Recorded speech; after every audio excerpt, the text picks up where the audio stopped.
Hello students. मैं कृष्णपाल सिंह, सहायक आचार्य भूगोल, राजकीय महाविद्यालय धौलपुर उपस्थित हूँ आज एक नए वीडियो के साथ। और आज हम अपने इस वीडियो में बात करेंगे स्थल समीर व सागर समीर के बारे में। तो सामान्यतया जो सामयिक पवनें हैं, पवनें जो हैं मुख्य रूप से एक तो ग्रहीय पवनें या स्थायी पवनें, जिसको हमने पहले वीडियो में हम जिसके बारे में पढ़ चुके हैं, और दूसरी जो है सामयिक पवनें होती हैं, और तीसरी स्थानीय पवनें। तो सामान्यतया पवनों को हम तीन वर्गों में बांटते हैं: स्थायी या ग्रहीय पवनें, दूसरा सामयिक पवनें, और तीसरा स्थानीय पवनें। तो उसमें हम जो सेकंड नंबर है सामयिक पवनें, और सामयिक पवनें वे पवनें होती हैं जो समय के अनुसार अपनी दिशा परिवर्तित करती हैं। तो समय के अनुसार अपनी दिशा में परिवर्तन करने वाली जो पवनें होती हैं वो सामयिक पवनों के नाम से जानी जाती हैं। और सामयिक पवनों में प्रमुख रूप से तीन प्रकार की पवनें शामिल की जाती हैं। वो हैं, सबसे पहली है मानसून पवन तंत्र, क्योंकि मानसून भी समय के अनुसार अपनी दिशा परिवर्तित करता है। दूसरी है सागर व स्थल समीर, तो ये भी सामयिक पवनों का ही एक तरीका, एक प्रकार है। और तीसरी है पर्वत समीर व घाटी समीर। तो ये तीनों ही प्रकार की जो हवाएं हैं ये सामयिक पवनों के अंतर्गत आती हैं।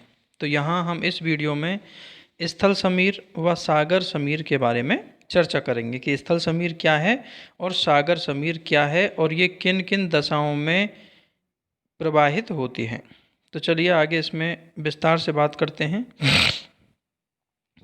तो सबसे पहले सामान्य परिचय की बात करें तो ये मानसूनी हवाओं का ही छोटा रूप है, अर्थात जो स्थलीय और सागरीय समीर हैं ये मानसूनी हवाओं का ही एक छोटा रूप है, और इनकी दिशा में 24 घंटे में 2 बार परिवर्तन हो जाता है। अर्थात एक दिन में, दिन और रात दोनों को शामिल करते हुए 24 घंटे में ये 2 बार अपनी दिशा परिवर्तित करती हैं। अर्थात 24 घंटे में स्थल और सागरीय दोनों ही पवन प्रारूप देखने को मिलते हैं। स्थलीय और सागरीय समीर के चलने का एकमात्र जो कारण है वो स्थल और जल के गर्म और ठंडे होने के स्वभाव में अंतर का होना है, कि जो स्थल और जल है वो अलग अलग दर से गर्म होता है और ठंडा होता है।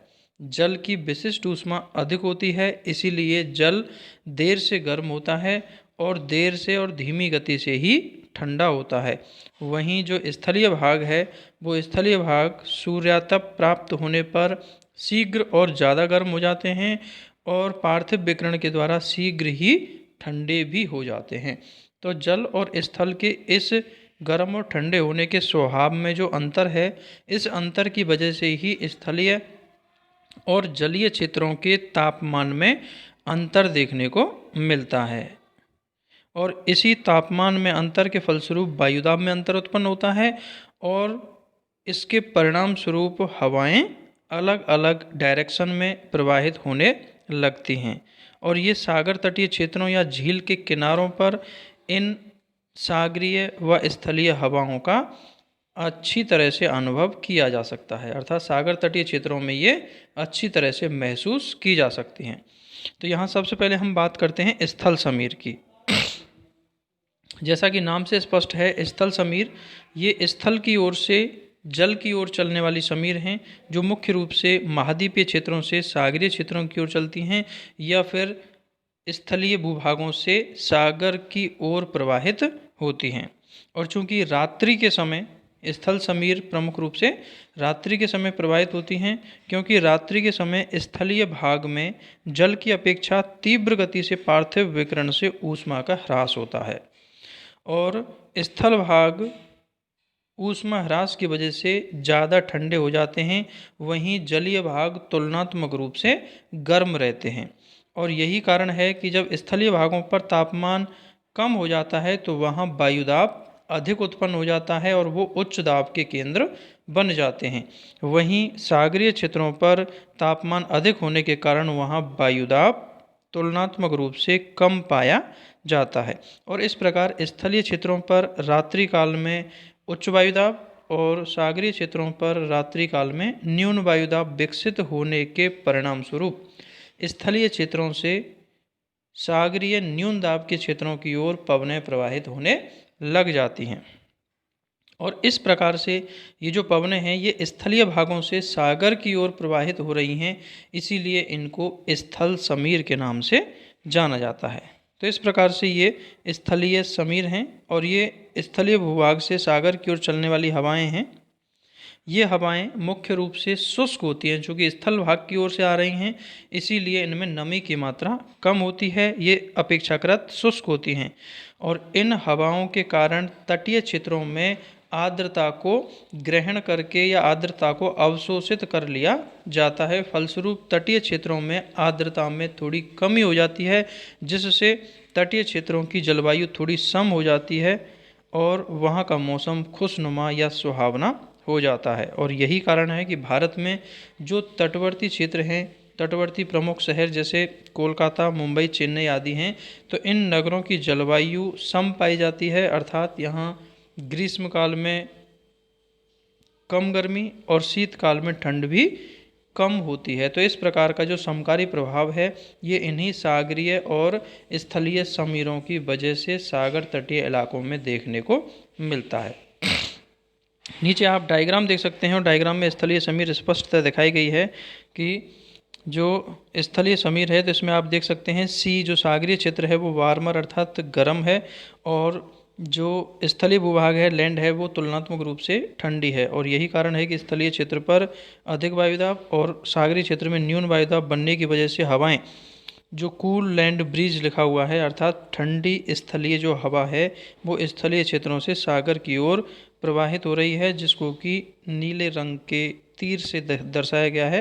तो इस प्रकार से ये स्थलीय समीर को प्रदर्शित किया गया है और ये मुख्य रूप से रात्रि काल में होता है। तो ऐसी स्थलीय हवाएं प्रमुख रूप से रात्रि के समय देखने को मिलती हैं। अब हम बात करते हैं दूसरे प्रकार की सागर समीर की। सागर समीर जैसा कि नाम से स्पष्ट है ये सागर की ओर से स्थलीय भागों की ओर चलने वाली हवाएं हैं और इसीलिए इनको सागर समीर के नाम से जाना जाता है। और सागर जो समीर है ये मुख्य रूप से दिन के समय प्रवाहित होती हैं, क्योंकि दिन के समय जब सूर्य की किरणें स्थलीय और जलीय क्षेत्रों पर समान रूप से पड़ती हैं तो चूंकि स्थलीय भाग दिन के समय ऊष्मा अवशोषित करके ज़्यादा गर्म हो जाते हैं और उनकी तुलना में जो सागरीय क्षेत्र हैं सागर का जो जलीय सतह है वो तुलनात्मक रूप से उतनी गर्म नहीं हो पाती और इस कारण से सागरीय क्षेत्र पर कम तापमान होने से वहाँ उच्च दाब विकसित हो जाता है और स्थलीय क्षेत्र अधिक गर्म होने की वजह से वहाँ न्यून दाब के केंद्र बन जाते हैं और इस प्रकार सागरीय उच्च दाब के क्षेत्रों से स्थलीय न्यून दाब के क्षेत्रों की ओर हवाएं प्रवाहित होने लग जाती हैं और सागर की ओर से आने की वजह से ही इन हवाओं को सागर समीर के नाम से जाना जाता है। तो इस प्रकार से दिन के समय सागर समीर प्रवाहित होती है और इन हवाओं का जो संचार है वो सुबह 10-11 बजे से स्टार्ट होता है और 1 से 2 बजे के बीच, जबकि तापमान का अंतर सबसे ज़्यादा होता है, फलस्वरूप वायुदाब में अंतर सबसे ज़्यादा होता है। तो 1 से 2 बजे के बीच ये सागर समीर सबसे ज़्यादा तीव्रता के साथ प्रवाहित होती हैं, सबसे ज़्यादा सक्रिय रूप में देखी जाती हैं और लगभग रात्रि में 8 बजे तक सागर समीर प्रवाहित होती रहती हैं और उसके बाद में फिर स्थितियां बदलने लगती हैं, तापमान और वायुदाब की दशाएं फिर से बदलने लगती हैं, फलस्वरूप सागर समीर स्थगित होने लग जाती हैं और रात्रि काल में पुनः स्थलीय समीर स्थापित हो जाती हैं। तो इस प्रकार से ये सागर समीर तटीय क्षेत्रों में दिन के समय अनुभव की जा सकती हैं और उष्णकटिबंधीय प्रदेशों में जो तटीय भाग हैं उन तटीय भागों में इन सागर समीरों के आगमन से 15-20 मिनट में ही 5 से 7 डिग्री सेल्सियस तापमान घट जाता है, क्योंकि ये सागर की ओर से आती हैं इसीलिए नमी युक्त होती हैं और ये उष्णकटिबंधीय स्थलीय भागों में जब ये पहुंचती हैं तो वहाँ के तापमान को कम कर देती हैं और परिणाम स्वरूप मौसम वहाँ सुहावना हो जाता है। और ये हवाएं चूँकि सागर की ओर से आती हैं इसलिए नमी से युक्त होती हैं, अतः तटीय क्षेत्रों पर पहुंचते ही ये बरसात करती हैं। तो सागर समीरों से मुख्य रूप से तटीय इलाकों में वर्षा होती है और इन सागर समीरों का जो संचार है या इनका जो प्रवाह है वो मुख्य रूप से गर्मियों के दिन में ही देखा जाता है। अर्थात शीतकाल में सागर समीर उतनी मजबूत क्रम में स्थापित नहीं हो पाती। ये मुख्य रूप से ग्रीष्म काल में और दिन के समय ही देखी जाती हैं। दिन के समय ही सागर समीर प्रवाहित होती है। तो इस प्रकार से, और ये यहाँ आगे इसका सागर समीर का डायग्राम आप देख सकते हैं।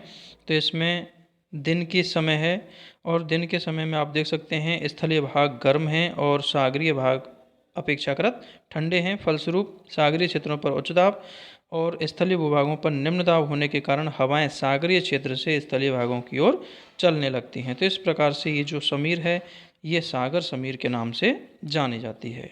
तो ये जो सामयिक पवनें हैं उनका एक प्रकार सागरीय और स्थलीय समीर आज हमने पढ़ा। उम्मीद करता हूँ आपको दी गई जानकारी समझ में आई होगी।